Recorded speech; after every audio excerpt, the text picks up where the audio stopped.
Hello and welcome to this first episode of PIXELART for anyone. Throughout this series I will teach you how to make fairly impressive pixel art without prior art skills. Many of the techniques I have developed are very mechanical, so for a lot of them you won't even need any artistic intuition. The episodes will be color-coded to indicate difficulty. This is a red episode, meaning it will be an example on how the most difficult techniques will look. It might sound counterintuitive to begin with the hard stuff, but I just want to give you an impression of what the worst looks like, because if you can handle this, you'll be able to replicate all of the things I'm going to show in the future. If you feel that this episode is a bit too advanced yet, go to my channel and see if I've been able to upload the second episode. It will be a green episode and manageable by anyone who knows how to draw a line in MS Paint. If you like my videos, please consider supporting me on Patreon, that I may be fed and fit to make more tutorials. Today we are going to draw and animate a fairly detailed fish, but although it's pixel art, we won't be placing each pixel individually by hand. We'll be drawing lines and using special tools for shading and highlighting. You need MS Paint and GIMP to follow this tutorial directly, but you could probably do most of this stuff with pretty much any image editor. Here are two examples on fish I have already made. We will make a similar one today, following a very simple step-by-step approach. First, I'll take one frame out of one of those animations for reference. I'll be picking colors from it too, just to be sure that we end up with a similar looking fish. I generally suggest that you work on a black or dark background, because the burning white of a standard canvas will sear your eyes and make colors and shapes hard to judge. We begin by simply drawing up some basic shapes for our new fish. Don't worry about the details at this point. Just try to get a fishy silhouette down. I'm using the standard brush at sizes 1 and 2. Nothing more will be required for what we're going to do here in MS Paint. Don't worry that the borders of the lines aren't clean. We're going to mess it up a lot more, and just having a little bit of color transition already in place will actually help us. While you're drawing, try to imagine what you want the end results to look like, but completely ignore the fact that it doesn't actually look like it at this point. Think of what general shapes and colors you want and just smack them on there. I'm doing a little bit of detailing with a single pixel brush here, but it's not important that you do so.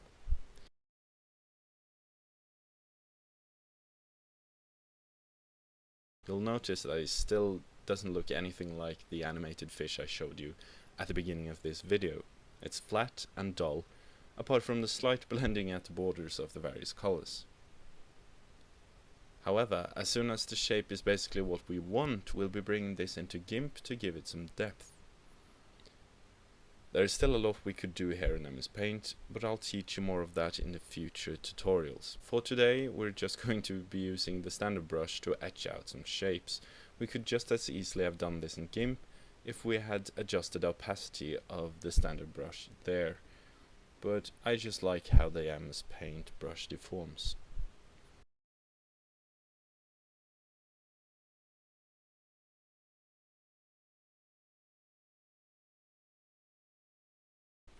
Now, here I'm just fretting over pointless little details. Don't do this.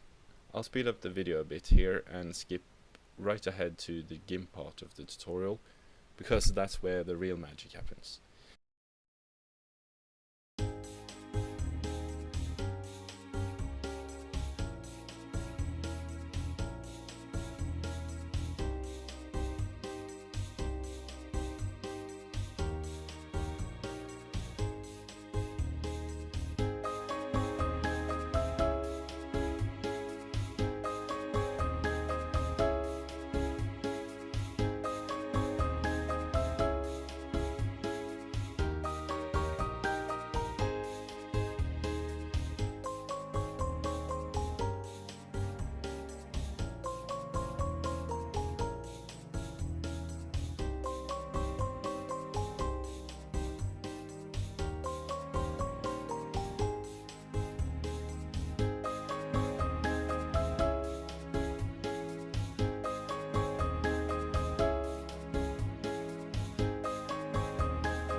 Remember that you want to bring along a lot of empty black space so the white surrounding your fish doesn't fry your eyes.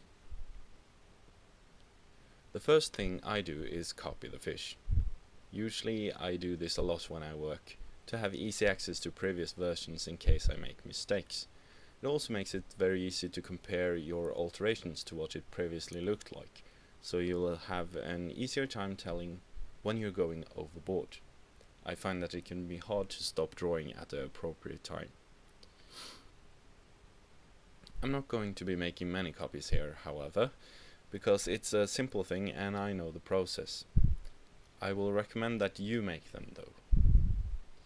The one and only tool we'll be needing right now is the Dodge Burn tool. With any normal brush you can darken and light up areas as you see fit, but this tool allows you to darken things selectively based on the luminosity of the colors that are already in place.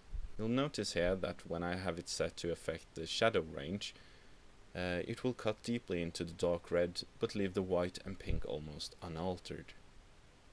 Now I'm just going to swap back and forth between Burn and Dodge for a while to emphasize shadowy dark areas with Burn and light up the upper and extruding parts with Dodge.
The more you keep doing this, the more effective it will become.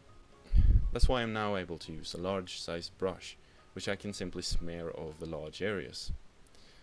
Light parts will become darker and dark parts darker, and with some smoothness between the luminosity levels, this won't just increase contrast and create jarring edge lines between the different parts like with the contrast tool. From here, you really just have to use your intuition to get good results. I know that's not the kind of advice you'd like to hear from a tutorial, but consider what parts of the fish will be bulging outwards and give them some dodge shining on the upper middle parts. Similarly, give the bottom of these bulging parts some burn to round them off with shading.